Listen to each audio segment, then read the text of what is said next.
Si vous êtes ici, c'est peut-être que vous aimeriez apprendre à diriger un modèle ou améliorer vos portraits photographiques. Mais que le problème est toujours le même, peu de personnes aiment poser et vous ne savez pas comment mettre à l'aise votre sujet. Alors restez là, vous êtes au bon endroit. Dans cette vidéo, je vais vous donner mes conseils et astuces les plus importants pour réussir une séance photo avec un modèle, un ami, un membre de votre famille. J'ai classé mes astuces dans 4 grands conseils pour mettre à l'aise votre sujet.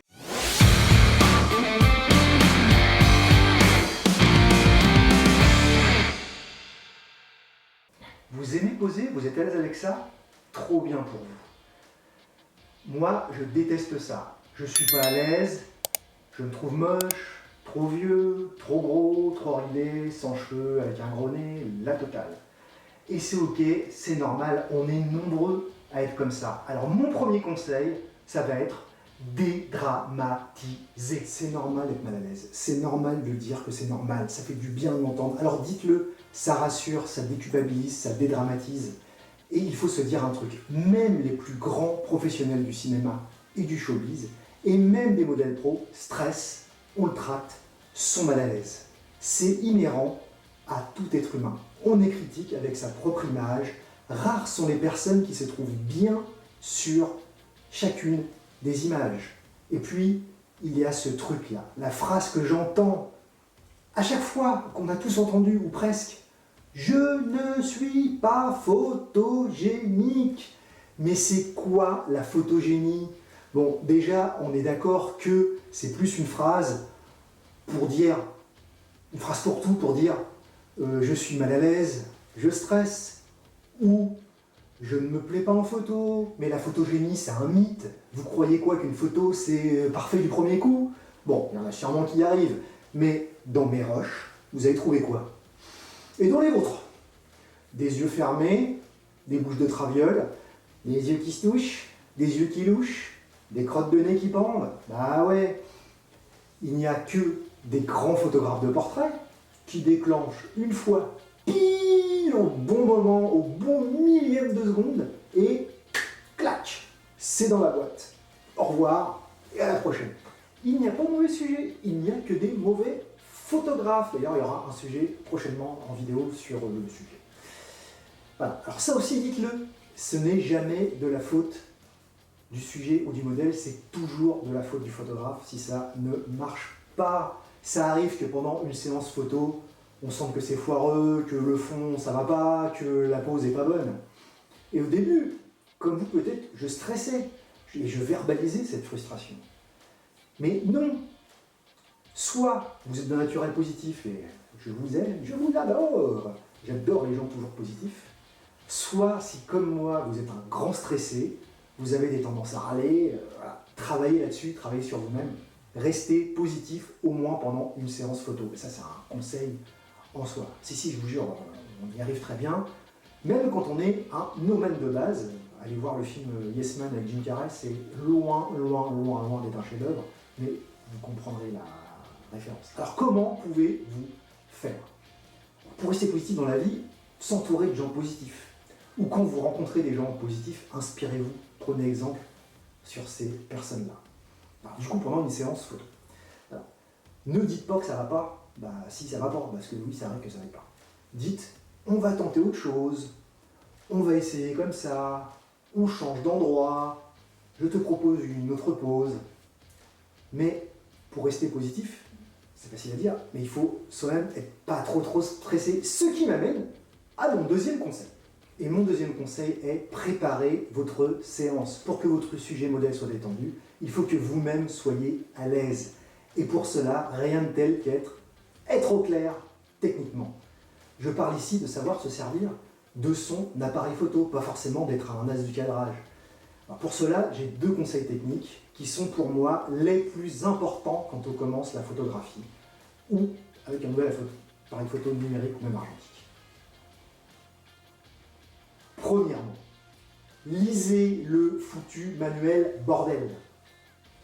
Combien de fois j'ai vu des questions, toujours les mêmes, encore et encore, sur les forums ou sur les groupes Facebook, alors qu'il aurait suffi à l'auteur de lire le manuel de son appareil photo. Pire, j'ai déjà vu des séances photo flingué complètement parce que le photographe n'avait pas connaissance d'une de ces caractéristiques de son appareil photo. Une fois encore, il aurait suffi de lire le manuel. Oui, c'est fastidieux. Oui, c'est gros. Oui, il y a plein de textes. Et c'est écrit en tout petit. Et devinez quoi? S'il y a beaucoup de pages, c'est parce qu'il y a beaucoup à apprendre, mais aussi parce qu'il y a plusieurs langues. Lire le manuel de son appareil photo est une formation en soi. Vous allez apprendre beaucoup sur les réglages de votre appareil photo et en bonus, probablement également sur comment faire certaines photos. Deuxièmement, entraînez-vous à manipuler votre appareil photo. Ce serait dommage d'avoir le nez dans votre appareil en pleine séance photo parce que vous galérez sur tel ou tel réglage. Comment pouvez-vous être concentré sur la séance? Et comment votre modèle peut se sentir à l'aise si vous avez l'air d'être en galère avec votre matériel?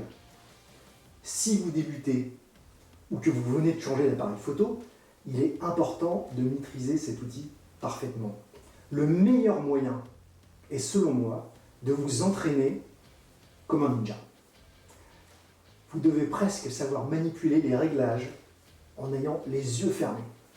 Utiliser les boutons personnalisables, ça l'aide aussi. Bouffer de la photo, apprendre la photographie, c'est aussi éduquer son regard. Nourrissez-vous des autres photographes. Allez voir sur internet les grands photographes de portraits, les sites des agences, achetez des livres sur la photo. Allez voir ce que font certains photographes pros spécialisés. Et si ça vous plaît, inspirez-en vous. S'inspirer n'est pas copier, sinon on ferait tous la même chose. La photo, c'est comme la lecture. À force d'en voir, de s'alimenter d'images, elles finissent par rester ancrées dans votre crâne, à être implantées dans votre subconscient. Là, on n'est plus dans un travail de long terme. En amont d'une séance, vous pouvez également préparer des images qui vous plaisent. Essayez de les comprendre, de voir comment vous pourriez faire, comment vous pourriez vous en approcher, comment vous pourriez vous en inspirer. Gardez-les dans votre mémoire ou dans votre smartphone pour les ressortir si besoin, même pendant la séance. De même, pensez au lieu de vos photographies. Et si c'est en extérieur, faites un repérage en vous y déplaçant en chair ou en os, ou en visite virtuelle sur Internet, Google Maps par exemple, ou Street View. Si vous avez en tête le lieu, que vous n'êtes pas pris au dépourvu, vous serez à l'aise le jour J. Si vous êtes à l'aise, il sera beaucoup plus simple de mettre à l'aise votre modèle, de le mettre en confiance. Votre modèle, sujet, partenaire photo, doit se sentir en sécurité. Et c'est pour cela qu'il faut, conseil numéro 3, parler et comprendre. Alors vous allez me dire, mais tu vas nous le dire à chaque fois, tu vas nous faire à chaque fois celui-là? Bah oui, probablement, car la photographie, c'est pas qu'une question d'image, hein, surtout la photographie sociale, c'est aussi une question de rencontre et d'expérience humaine. Donc, discuter, comprendre l'autre en fait partie. Votre modèle, qu'il soit un inconnu ou un ami, est une personne, sans blague. Globalement, que voulez-vous dire? Que voulez-vous que l'on dise quand on voit vos photos, quand on se dise? En général, et pour cette personne en particulier, quelle est sa personnalité? Allez-vous faire des photos déjantées pour quelqu'un qui a une personnalité plutôt calme, posée, timide? Si les photos sont une commande, un service ou juste une envie de faire des portraits, que veut votre modèle? Qu'est-ce qu'il, elle, veut que l'on se dise en voyant les photos? Ça ne vous donnera pas forcément, mais vous donnera une ligne directrice. La clé est toujours la même, la communication. Préparez en avance votre séance. Discutez avec la personne. Intéressez-vous à qui elle est, ce qu'elle aime dans la vie. Tenez à ce sujet. Avez-vous remarqué que quand on demande à quelqu'un ce qu'il aime dans la vie, beaucoup de personnes, en tout cas, répondent par ce qu'ils font dans la vie. À savoir, souvent, ils parlent de leur emploi, de leur métier. Alors, pour beaucoup de personnes, ça a une importance capitale. Mais moi, quand je pose la question, qu'aimes-tu dans la vie? Je demande en fait, qu'est-ce qui te fait vibrer? Quels sont tes petits plaisirs? Qu'est-ce qui a de l'importance pour toi? Et parfois, ce sont des petits riens qui, mis bout à bout, forment une histoire de vie. Et cette histoire, de ces informations peuvent surgir une idée, votre fil conducteur photographique. Conseil numéro 4, maîtrisez la séance photo. Finalement, vous y êtes, c'est le jour J, vous allez faire vos photos. Alors ce qui est bien, c'est que vous avez suivi mes 3 conseils précédents, alors vous êtes prête. Vous êtes la guide, vous êtes la photographe. Alors c'est vous qui allez animer la séance et orienter votre modèle, votre sujet. De la positivité. De nombreuses situations ne sont qu'une question d'apparence. Alors même si vous êtes anxieux, anxieuse, pas sûr de vous, et je vous assure que même avec un petit peu d'expérience, il y a toujours un peu de stress, avant ou pendant la séance, donnez l'impression, toujours, que tout est OK. Et que vous savez où vous allez. Même si vous êtes planté dans un réglage, que vous savez que vous avez foiré une séance, posez-vous la question. Quel est l'intérêt de le dire, si ce n'est de mettre votre modèle dans l'inconfort, de lui transmettre des ondes négatives? Ça ne sert à rien. Amusez-vous. Encore une phrase que je dis souvent, la photographie est un jeu. C'est sérieux, mais sérieux ne veut pas dire ennuyant. Jouez ensemble, préparez des petits jeux à réaliser avec votre modèle. Je ne donne pas de trucs tout faits, car cela dépend de vous, de votre personnalité, de celle de la personne que vous prenez en photo. Cela peut être par exemple jouer avec des bulles, avec un ballon, demander à la personne de répondre à des questions avec des intonations de voix différentes en fonction de ses émotions par rapport à la question que vous posez. J'en dis pas plus. Réfléchissez. Cela peut être un véritable grille-glace pour le début ou tout au long de votre séance. Donnez des consignes claires. Alors c'est quoi une consigne claire? Prenons un exemple. Fais comme si tu étais seul au monde. Alors c'est pas une consigne claire. Alors déjà, allez pas seul au monde puisqu'il est avec un photographe qui est en train de mitrailler, c'est très difficile de ne plus penser au photographe. Une consigne claire, ce serait plutôt regarde de ce côté, tourne la tête à droite, avance lentement de quelques pas, mets ta main sur la hanche. Bon, du coup, là, ça fait plusieurs consignes claires, mais au moins, c'est clair. Alors, pourquoi être précis? Car vous voulez que votre modèle soit à l'aise. On est là pour ça. Que vous seul savez ce que vous avez dans la tête et ce que vous voulez. Il faut pas, si le modèle essaie de comprendre ce que vous voulez, ça ne va pas marcher. Voilà. Il est plus facile de suivre une consigne claire que de se demander ce que vous avez dans le crâne ou ce que vous entendez par « elle est heureuse ». Votre modèle doit se sentir en sécurité. Alors, vous avez déjà vu la partie sur la sécurité psychologique. Là, on va parler de sécurité au sens propre, au sens d'intégrité physique. Alors, votre modèle, vous pouvez lui demander régulièrement si elle ou il a froid, si elle ou il a faim, si elle ou il a mal quelque part, etc. Souciez-vous de sa personne. Il, elle, est plus importante que vous. Ne lui demandez pas de faire des choses dangereuses, comme marcher le long d'une falaise par exemple. C'est stupide. Il ne s'agit que de faire une photo. On ne touche pas. Alors là, c'est un truc très personnel. Car moi, je ne suis pas du tout tactile. Toutefois, je vous demanderai de le prendre comme un conseil photo. Ne touchez pas les gens que vous ne connaissez pas.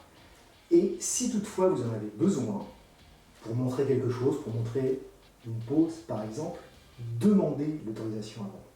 Le silence est d'or et de glace. C'est ok de ne rien dire. Si votre séance se passe avec peu de mots et qu'elle se passe parfaitement bien, c'est que vous êtes en osmose avec votre collaborateur modèle.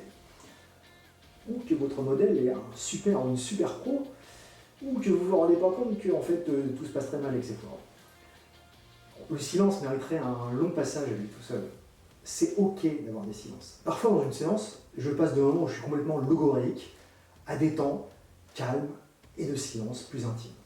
Vous avez votre façon d'être, votre personnalité, tout est ok. Ne soyez pas obsédé par le fait de remplir le vide et d'éliminer les silences. Du vide, tout peut naître. Bon, je ne dis pas que je tente de temps en temps, je tente pas de temps en temps de ma petite blague préférée. J'ai encore jamais vu personne en rire. Et non, n'insistez pas, je ne la dirai pas ici. Ou alors vous me contactez sur Instagram en message privé, le petit lien qui est là. Mais je vous aurais prévenu, c'est pas drôle. Alors comme on l'a vu, mettre à l'aise un modèle, c'est être à l'aise soi-même, être prêt techniquement, avoir préparé le terrain et des idées, réfléchir à notre attention photographique et s'intéresser encore et toujours à l'humain, être respectueux, positif, bienveillant, tout en maîtrisant au mieux ce que l'on fait. Et évidemment, prendre du plaisir à photographier et profiter de l'instant photographique. Maintenant, la théorie c'est bien joli, mais pratiquer c'est mieux. À vos boîtiers et à bientôt.